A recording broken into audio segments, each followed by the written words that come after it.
Hola, buenas tardes.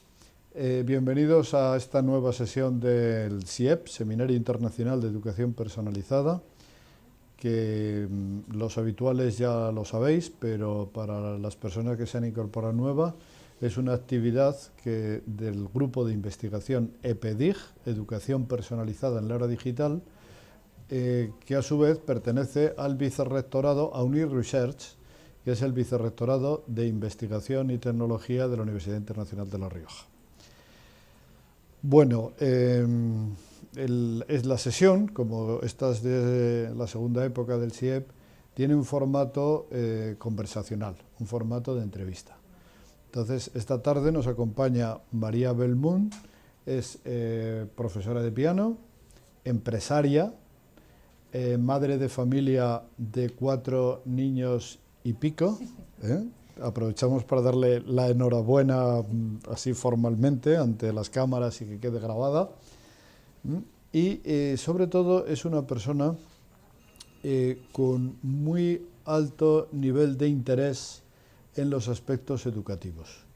El seminario de educación personalizada, claro que le interesa la investigación teórica, la conceptualización de las cosas, pero también nos interesa el trabajo de campo, también nos interesa la practicidad. El grupo EPEDIG surgió para poner en contacto la ciencia pedagógica en el sentido teórico con las experiencias reales, las experiencias prácticas. Hay un cierto ambiente que asocia, desde mi punto de vista equivocadamente, educación con lo que pasa en el aula, porque me parece un reduccionismo, y María es una persona, además de toda su trayectoria profesional, sigue siendo ahora estudiante en la UNIR, ha hecho con nosotros el grado de primaria, está acabando el máster de educación personalizada y a punto de empezar la tesis doctoral para profundizar científicamente en todas estas cuestiones que podíamos resumir en educación familiar. Yo lo que destacaría, aunque hay como un subtítulo que hemos puesto en las redes sociales, homeschooling, hoy vamos a hablar de homeschooling, pero fundamentalmente vamos a hablar de la familia como educadora, aunque como la modalidad con la que María y su marido lo están haciendo es homeschooling, pues muy bien. Ya me callo porque si no parece que soy yo el entrevistado. En las dos primeras preguntas, hablando de la familia, pieza clave de la educación personalizada, se refieren a ese título. Familia, pieza clave, ¿verdad? ¿Esto es una cosa entrañable, un refugio, el hogar, la familia, algo bonito? ¿O es serio intelectualmente afirmar que la familia es célula básica de la sociedad? No reliquia de otros tiempos, ¿no? O sea, no es un sitio donde ir cuando la vida se pone difícil, sino que tiene un fundamento antropológico, científico, serio, Yo ¿no? casi me atrevería a decir que es una verdad axiológica. O sea, nadie duda que la familia realmente es el núcleo de la sociedad, ¿no? Incluso es tan importante que en la Carta de los Derechos Humanos, en el artículo 16, se habla de que la sociedad la sociedad y el Estado debe proteger a la familia, porque todos nacemos en un seno familiar y es donde recibimos los influjos más importantes de toda la vida, ¿no? O sea, es imprescindible. Y luego, aunque la pregunta que voy a hacer ahora es un poquito, no sé si decir envenenada, porque casi contiene la respuesta, pero los educadores profesionales dicen, bueno, es que hay que contar con la familia. Más bien es al revés, es la familia la que tiene que contar con los profesionales, ¿eh? Pero cuando estamos hablando, hay algunas personas de las que participan, profesores y estudiantes, que son entendidos o les gusta, que trabajan con temas de educación personalizada. Para hacer educación personalizada en la práctica, ¿es necesario contar con la familia? ¿Se puede hacer una educación personalizada al margen de la familia? Bueno, evidentemente es imprescindible contar con la familia, es imprescindible. Históricamente, solo hace 300 años, cuando no existía colegios para todos, era la familia la encargada de la formación, ¿no?, de la transmisión de cultura, incluso de fomentar un oficio para los niños. Y a medida que aparecieron las escuelas en los países desarrollados, se fue transfiriendo esa responsabilidad hacia las escuelas, al punto que ahora mismo ya prácticamente solamente se entiende la educación dentro de la escuela, ¿no? O sea, a partir de la Ley General de Educación, en 1970, se obliga a escolarizar, ¿no? A partir de los 6 años hasta los 14. Por tanto, no se concibe hoy en día aquí en España una educación fuera de las aulas escolares, ¿no? Ahora este derecho lo tiene el Estado. Yo algunas veces me pregunto desde dentro del aula, cuando un niño, no me gusta focalizarme solo en los problemas, pero cuando un niño tiene problemas de aprendizaje o de adaptación social, y el maestro o el profesional trata de mejorar sus estrategias, ser mejor profesional, eso es bueno. Pero yo siempre digo a mis estudiantes que hay que hacer un poquito más de, o sea, abrir el zoom y ver a la persona en su globalidad. Claro, la persona es también miembro de una familia, la familia le está influyendo notablemente. A lo mejor lo que está pasando en el ambiente escolar es un reflejo de... familiar, así es. Incluso el propio Ministerio de Educación, Cultura y Deporte lo ve así también. El año pasado, no hace ni apenas un año, que publicaron un libro a través del Consejo Escolar del Estado, con Francisco López Pérez, presidente, sobre la importancia de la implicación familiar, porque existen muchos estudios cuantitativos donde se demuestra que la influencia de los padres en los estudios mejora el rendimiento académico y también personal de los alumnos, ¿no? Incluso al punto que los alumnos de secundaria pues tienen mejor autoestima, están más prevenidos para el consumo de drogas, ¿no? Y tienen una formación que les incita a continuar formándose y llegar a la universidad. O sea, realmente se mejora el éxito académico de los niños.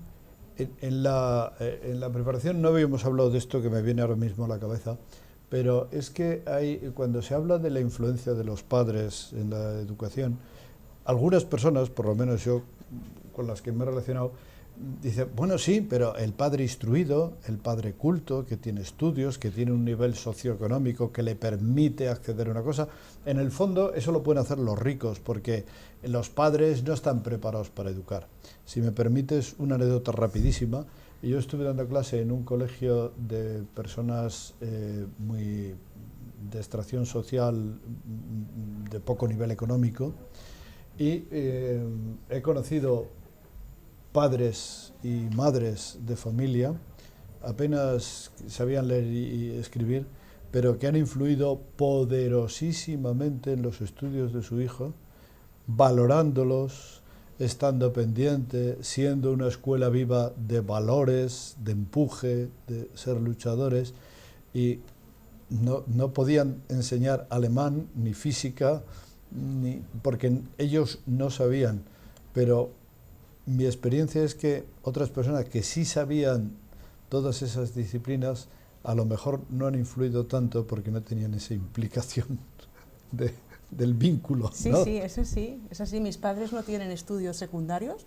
porque son de la época donde no tenían dinero para estudiar en esa época, y con sus estudios primarios me enseñaron a leer a los 4 años y me han enseñado básicamente más que en la propia escuela. O sea, es la implicación, el cariño, la entrega, el preguntar, es lo que realmente ayuda a los niños, ¿no?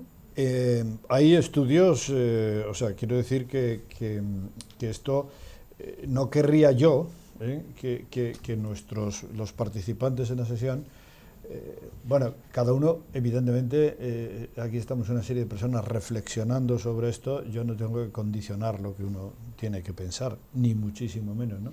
Pero no querría la impresión de que es una cosa, pues eso, de tradición familiar, mis padres me enseñaron, yo quiero, es que hay mucha publicación también, ¿no? Y libros y congresos, y estamos hablando de algo con solidez académica, ¿no? Sí. Es, digo yo, también por eso estamos aquí, pues es un seminario de investigación y nos interesa ver qué respaldo hay, que no es solamente una ocurrencia, ¿verdad? No es una ocurrencia, y tenemos de modelo a Finlandia, que es uno de los países donde se considera que el sistema educativo es excelente, como un referente, y allá lo que se aboga es para la implicación familiar, es decir, los niños van a la escuela por la mañana y a partir de mediodía pueden estar con sus padres o pueden hacer extraescolares o ir con los amigos a jugar. Y este es el modelo que deberíamos un poco fomentar, ¿no? La implicación familiar con los niños. O sea que hay respaldo académico de publicaciones, libros, sí, artículos. Este libro, por ejemplo, el que comentábamos de la participación familiar en la educación escolar, del Consejo Escolar del Estado. Perdón, este debe ser el que nos pregunta Zoraida de la Osa, dice, ¿podéis repetir el título de la publicación? Sí, la participación familiar en la educación escolar. Me sorprendió el título porque, bueno, educación escolar, me sorprendió, me gustó. Y es del Ministerio de Educación, Cultura y Deporte y lo han hecho el Consejo Escolar del Estado con Francisco López Rupérez. Está libre por la red. Porque deduzco... está libre, se lo puede uno descolgar. Sí, se lo puede descolgar. Son unas 300 páginas, todo de análisis cuantitativos, de resultados, de comparativas de lo que realmente influye, ¿no? Hay un escrito de Concha Reparaz, bueno, son varios profesores de diversas universidades, también Concepción Naval, donde se ve, ¿no?, cómo los padres que enseñan a sus hijos tienen un vocabulario más rico, además también aprenden a leer antes, o sea, realmente influye. Claro, son estudios empíricos. Que estamos hablando no son opiniones. De realidades sí, que no es... Mira, creo que ya ponen el libro, ¿no?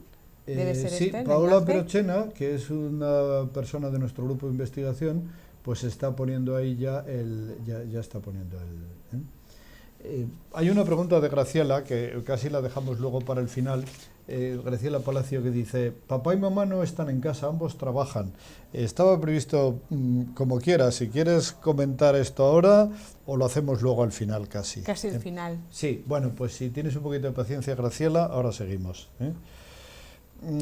Vamos a ver, en este libro que acabo de citar, Educación Escolar, me gusta porque se ve que implícitamente dice que hay otros tipos de educación. Está hablando de la educación escolar, que no es la única. Aunque actualmente la LOMCE dice que el alumnado es la razón y el principio de la educación. Yo estoy en desacuerdo totalmente con ello, porque el no alumnado también es razón de la educación. Por ejemplo, los niveles no obligatorios, claro, la educación a lo largo de la vida, etc. Bueno, pero esta otra educación no escolar, el homeschooling, que es un fenómeno pues muy reciente en España, ¿no? Y en principio es ilegal. Es ilegal. Reciente, entre comillas, ya lleva más de 30 años en España y en Estados Unidos ya más de 40.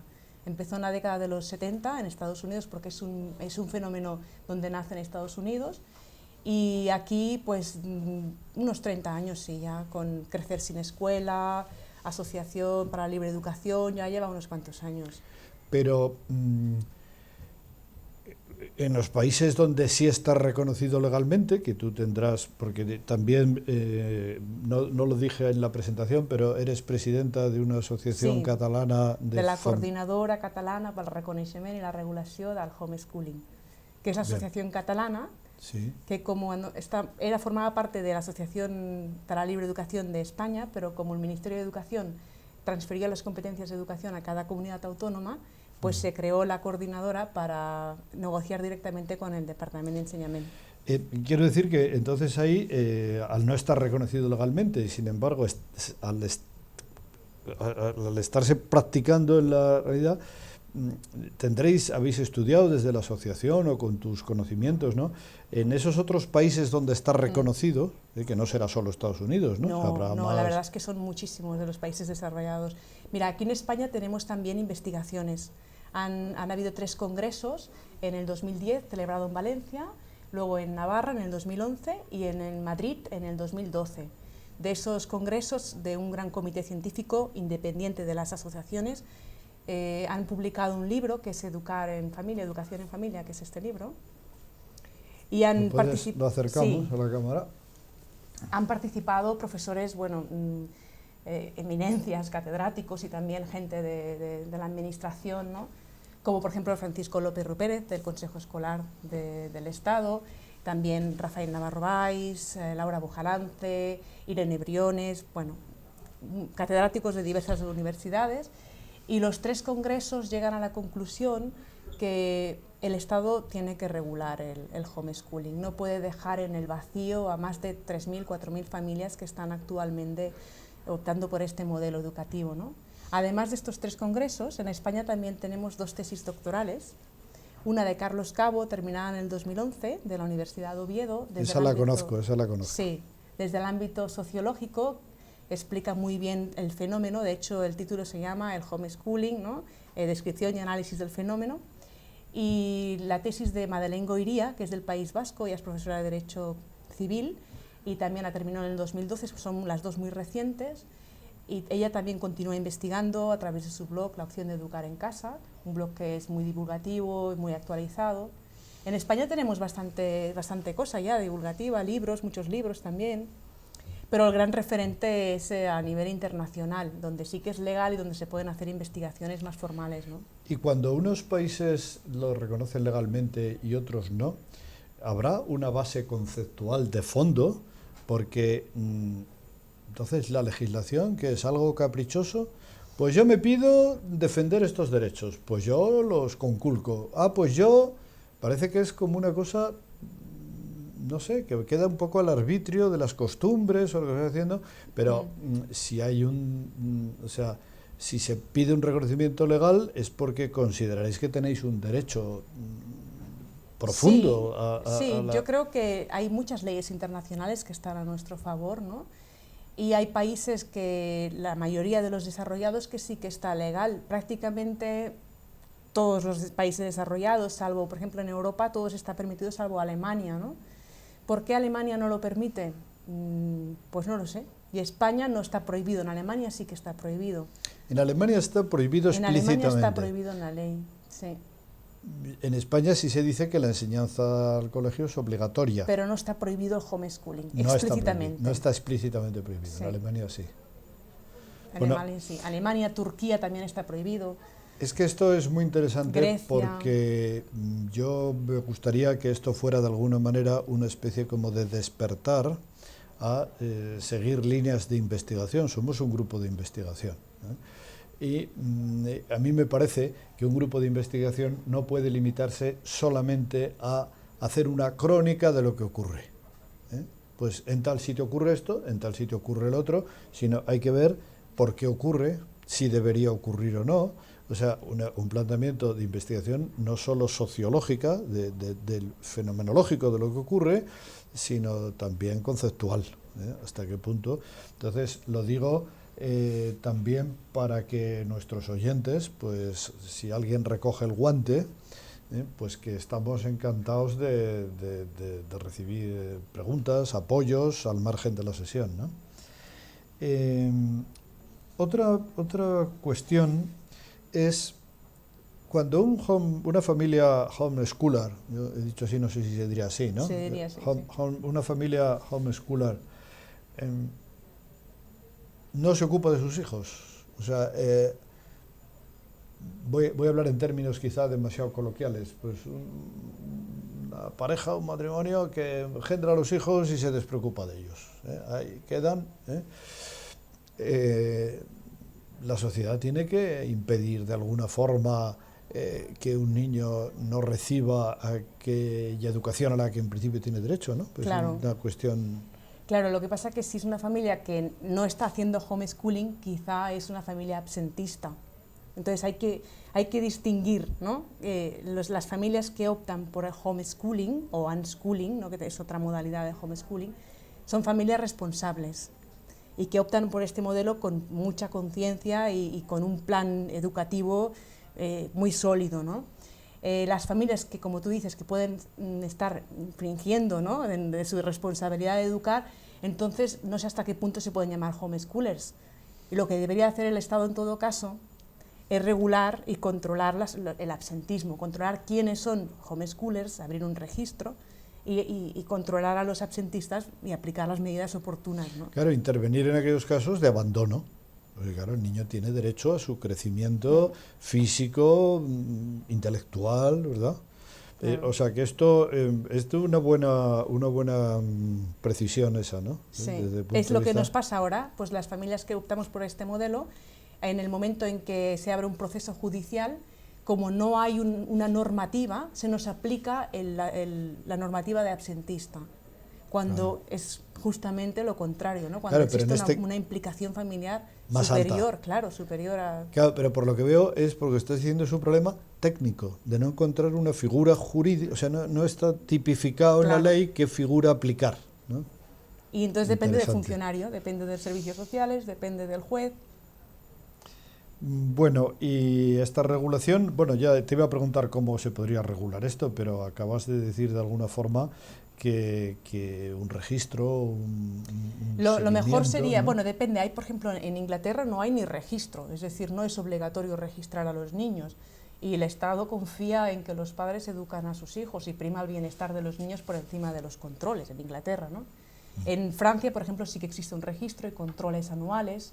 Yo creo que la normativa de los diferentes países europeos y americanos nos debería servir como base teórica para encontrar una normativa que se adecúe a la idiosincrasia de cada familia. Porque, claro, los controles también tienen que ser razonables. ¿De qué controles estamos hablando? Porque parece que los controles sean exámenes escritos. Sí.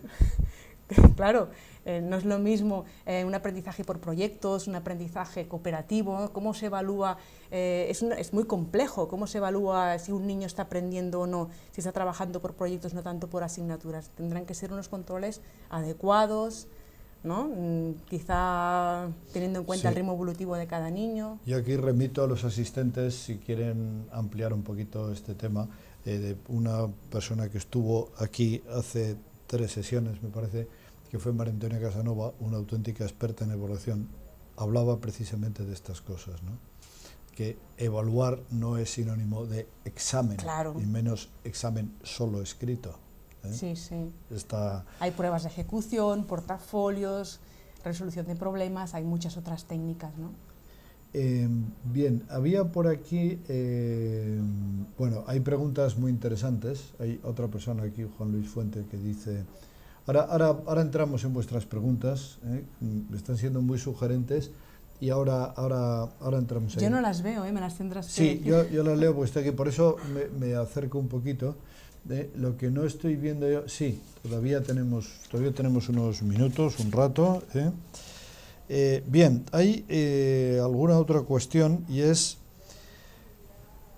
líneas de investigación que pueden estar abiertas o que están abiertas o que habría, o sea, ¿qué necesidades tenéis los homeschoolers para las cuales los investigadores podamos satisfacer o podamos dar?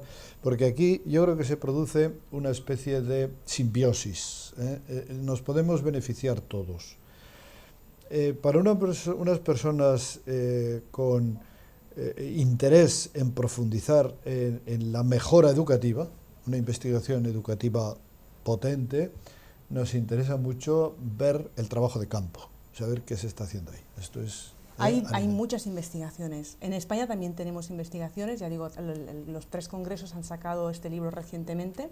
Luego Madeleine Goiría también sigue al pie del cañón con sus investigaciones a través del blog. Y luego en el ámbito internacional encontramos en Europa, por ejemplo, Paula Rottermel, que es una gran activista, en el 2003 publicó su tesis, sobre todo en el ámbito sociológico, lo que tanto interesa, ¿no? Es los niños que se educan en casa, ¿son sociables, no son sociables? Sí. Ella determinó en esta investigación muy interesante del 2003 que incluso tienen habilidades sociales superiores a la media, los niños escolarizados en familia, ¿no? Y, por ejemplo, ella sigue al pie con un comité científico, también investigando ahora mismo.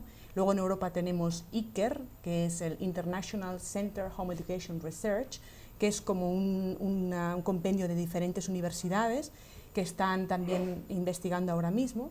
Luego tenemos también Alan Thomas en Inglaterra también.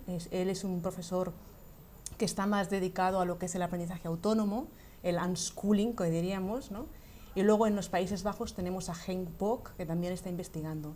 Y luego en Estados Unidos es donde está ya todas las líneas de investigación también allá en los Estados Unidos, es HSLDA, que es el Homeschooling Legal Defense Association, que es una asociación que lleva más de 30 años ejerciendo y que incluso ahora van a ofrecer una ley federal, a ver si ya la aprueban, para ofrecer asilo político a las familias que están siendo perseguidas en el resto del mundo por el homeschooling. Además, ellos ofrecen apoyo, recursos educativos para los padres, también tesis doctorales actuales y siguen en la línea de investigación. Es que hay una, lo digo porque personas de las que están asistiendo ahora, pues es probable que quieran hacer artículos científicos sobre esta cuestión. Y yo me atrevo, no te lo he preguntado, pero me atrevo a decir que pueden escribirnos y pedir, y continuamos esta... Y hay más, todavía tenemos el National Home Education Research Institute con Brian Ray de presidente, que también ellos están actualmente investigando. Hay muchas líneas de investigación, repositorios, hay yo creo que miles de artículos divulgativos científicos, ¿no? Lauren Rudner, por ejemplo, Michael Kogan, son grandes autores que han ido investigando comparativas. Gina Riley, que también he traído el libro, que son estudios comparativos, por ejemplo, de la autonomía que tienen los niños educados en casa, ¿no? Bueno, es uno de tantos, ¿no? O sea que... Todos estos estudios demuestran que los niños educados en casa tienen habilidades sociales y académicas superiores a la media. Sí, pero yo la pregunta iba por una forma más interesada. Y es no solamente para conocer lo que hay, como si fuera solamente un escaparate, ¿no? Sí. Decir, bueno, esto es lo que hay, sino esto es lo que hay y en qué línea tenemos que seguir investigando. Por ejemplo, en adaptar las investigaciones que hay en Estados Unidos a la realidad española, si las investigaciones de hace 10 años siguen estando vigentes los resultados hoy día en el contexto actual.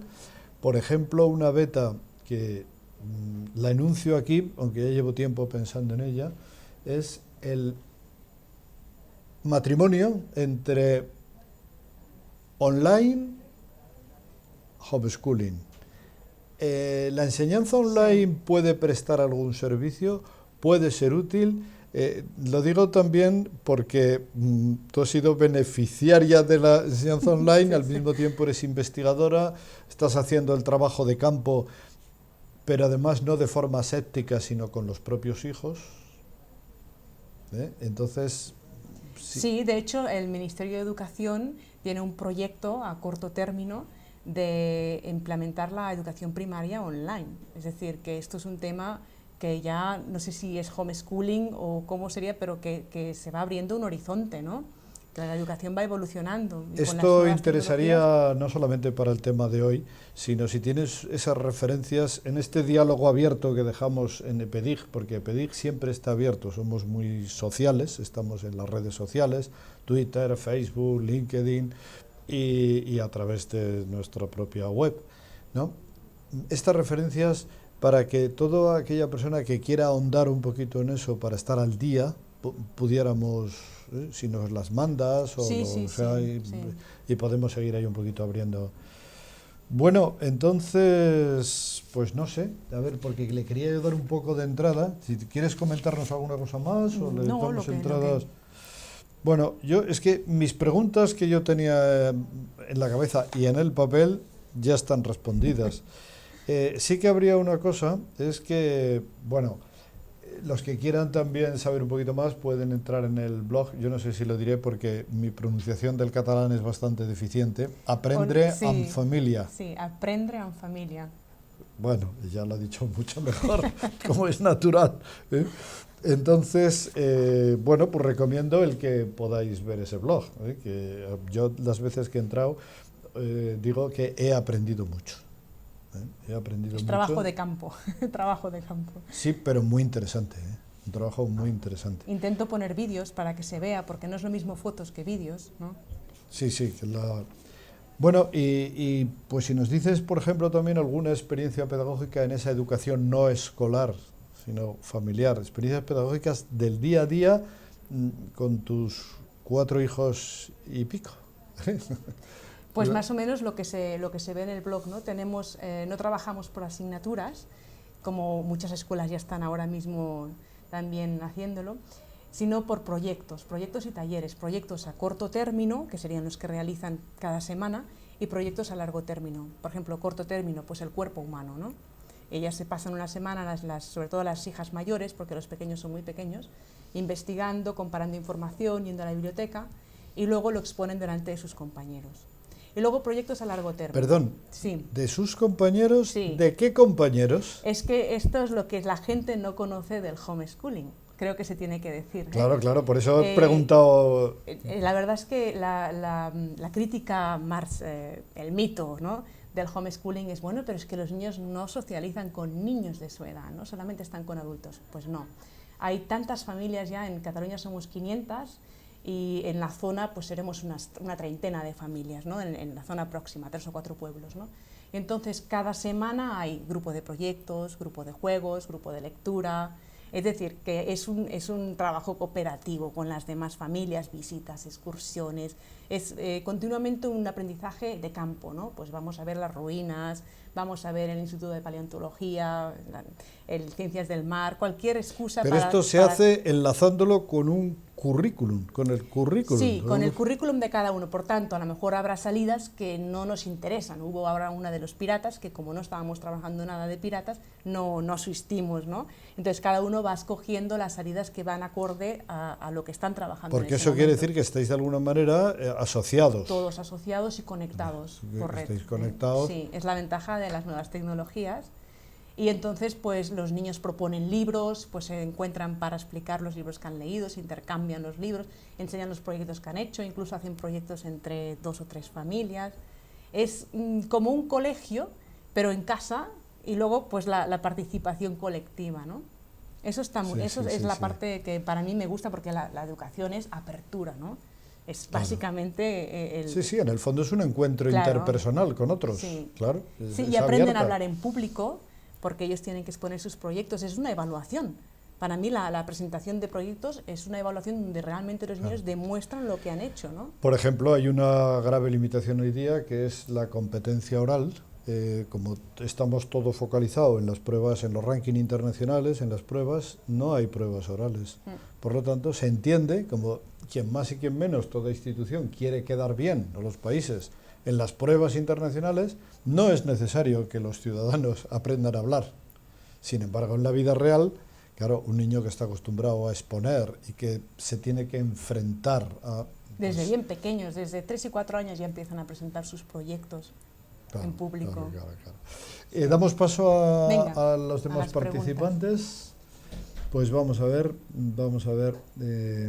Había una pregunta por aquí que olvidé quién era, pero hablaba de que qué hace papá y mamá cuando trabajan, cómo pueden hacer estas cosas tan estupendas. Pues es una buena pregunta, es una pregunta muy interesante. De hecho, hay opiniones diversas, ¿no? Hay opiniones dentro del colectivo que consideran que siempre uno de los padres, para hacer escolarización en familia, tiene que estar con los hijos. Y hay opiniones que dicen que, bueno, que si son por unas horas se puede considerar como extraescolares mientras la mamá o el papá trabajan, si se pueden combinar 3 o 4 horas y con la ayuda pues de una au pair, como hacemos nosotros, ¿no? O de algún hermano más mayor o de los abuelos. Es que ¿dónde está el límite, no? Lo que siempre intentamos en la asociación es que uno de los 2 padres estén siempre en casa con los hijos, ¿no? Eso ya cada familia se arregla como puede. Sí, ya veo. Has mencionado también los abuelos. Son una figura importantísima. Yo considero que en la escolarización en familia hay 6 agentes educativos. El niño, el principal, los papás, los secundarios, los abuelos, también muy importantes, los amigos, y la gente del barrio y los expertos. Estos son los agentes que ayudan a toda la ¿Te importaría repetirlo despacito? Sí. Porque sí, es importante. Es que me ha encantado. Sí. Primero de todo el niño, que es el protagonista, que de hecho es el que aprende, ¿no? Los padres que le ayudan en el proceso y son los que también se encargan de estimularle, ¿no? Los abuelos, que son una base fundamental, porque aprenden las tradiciones, la parte más trascendental, ¿no? Luego están los amigos, que son los que se reúnen para los proyectos, para trabajar juntos, para jugar. Luego está el barrio, que el barrio enseña muchísimo cuando van al mercado. Es como una clase, hablar con la vecina, volviendo el cambio, ¿no? Y los expertos, sobre todo, por ejemplo, en el tema de las entrevistas, ¿no? Los niños entrevistan a los expertos, van a ver cómo se hace el papel, van a ver cómo hacen el pan, hacen entrevistas, aprenden, a lo mejor se van un día con el cartero a repartir cartas. Es un aprendizaje en el propio... Sí, por inmersión. Sí, Lo por que yo inmersión. estoy llamando últimamente es un término made in me, que lo llamo inmersión vital. Pero eso esto, ¿no? Sí. Hablando de los abuelos, porque yo soy abuelo, creo que a veces se piensa un poco en el abuelo como el au pair, cuando uno no tiene dinero para... creo que es un papel un poco pobre, porque has mencionado la riqueza de las tradiciones, de abrir el foco, y es también tener una visión histórica cercana, ir...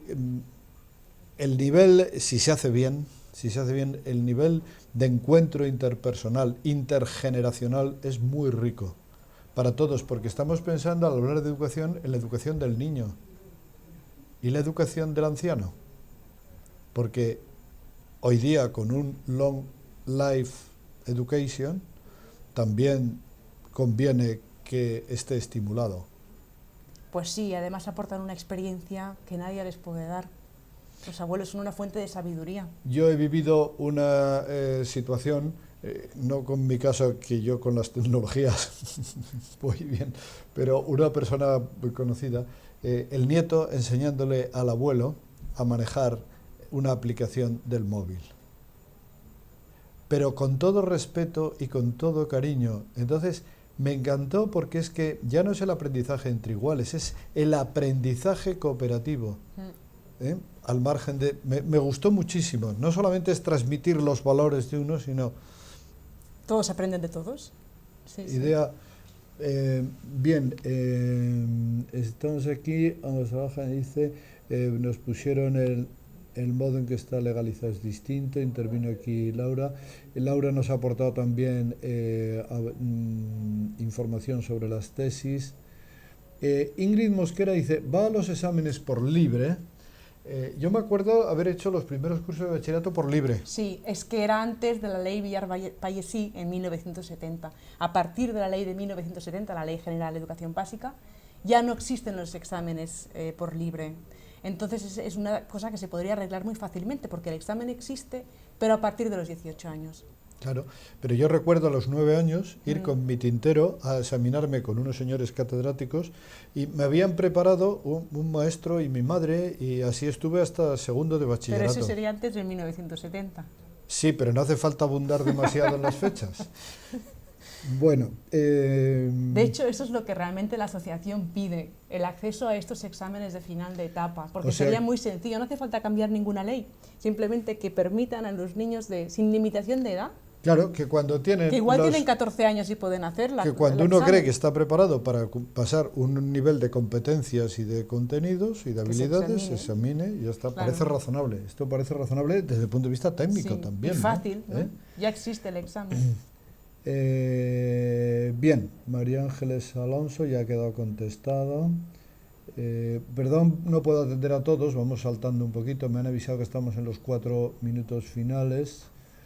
Hay aquí personas que le están dando las gracias a María por la valentía que supone. Yo también se las doy formalmente.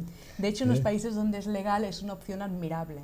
Aquí pues la gente te mira un poco raro, pero en los otros países la gente lo ve como una opción de gran responsabilidad. Yo creo que todo esto ya lo hemos estado diciendo. A Marta Leticia Galindo creo que ya le ha contestado. Dice Zoraida de la Osa también, dice, entiendo que eligen el país en el que se quieren examinar. El idioma, quizás esté hablando de cuando hablaste de Estados Unidos, de la... Bueno, y aquí también hay muchas familias, es una opción, que se matriculan a escuelas a distancia, como hay muchas escuelas a distancia, por ejemplo, en Guatemala, o en Estados Unidos, o en Inglaterra, pues se matriculan, siguen el plan de estudios de ese colegio, y luego obtienen el título pues, del país, ¿no? Que tienen que venir a España y convalidarlo. No siempre las convalidaciones son fáciles, ¿no? Ese es un problema. Claro. A veces sí, a veces no. Depende. Bueno, pero estamos en un mundo en que yo mañana precisamente voy a intervenir en una universidad de Puerto Rico, una conferencia sobre internacionalización y ciudadanía global. Claro, cada vez tiende a importar menos la ubicación física, porque uno puede estar estudiando estoy hablando también de adultos, porque o de personas mayores, y estamos en un mundo mucho más abierto, ¿no? Que hay otras Y opciones. más con la otros- educación, ¿no? Debería ser así. Claro. Sí. Bueno, pues yo creo que tenemos que ir acabando ya. Hemos dejado, te doy las gracias. Me uno a aquí algunas personas que han dicho gracias por la valentía, gracias por haber venido, Gracias a vosotros por haberme invitado. por habernos enseñado. Y yo digo, no sé si lo he dicho en las demás sesiones del CIEP, pero no queremos que estas sesiones empiecen y terminen. Empiezan y quedan abiertas, sin cerrarse. Si de aquí sale hoy alguna tesis doctoral, si sale algún trabajo de fin de grado, algún trabajo de fin de máster, si sale una cooperación de algún colega de alguna otra universidad, pues estamos abiertos. EPEDIG está abierto para seguir profundizando y aprendiendo todos juntos. Muy bien, pues nada, gracias Muchas a todos y hasta la próxima sesión del mes que viene.